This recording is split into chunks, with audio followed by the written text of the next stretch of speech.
We live in a world of emotional damage and blackmail. It's sad, but it's true.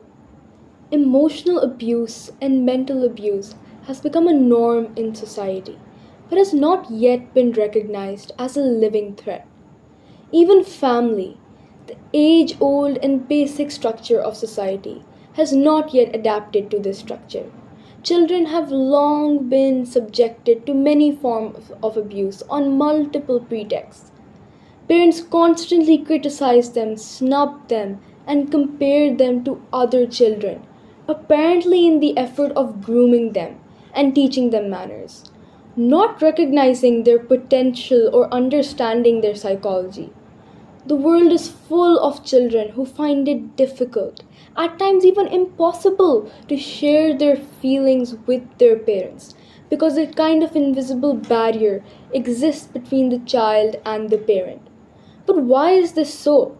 Why do parents who profess to love their offspring inflict such harm and torture on them without often realizing it? I personally believe that it's largely because of social pressure and stiff competition all around, but particularly in the academic domain.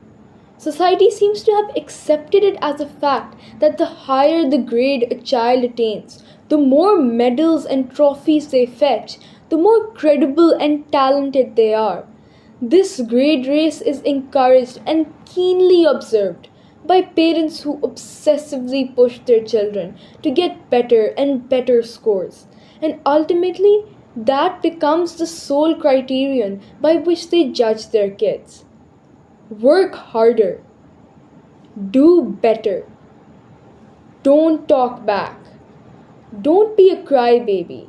If, as there is someone, always someone who can do it better, he or she can do it, why can't you? Usually, in the imperative mood, these favorite sentences of parents are a cause of dread for the poor children.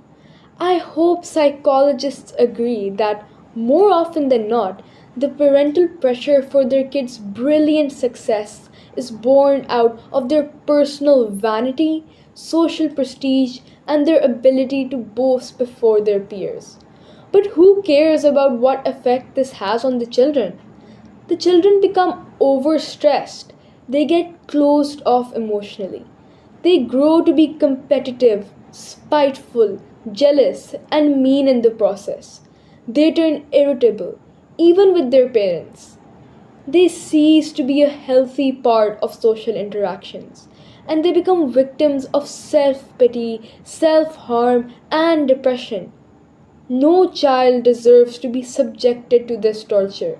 And the only way to stop it is to spread awareness of the baneful effects of cutthroat competition and the rat race for grades at schools. There is much more to schooling than mere scores.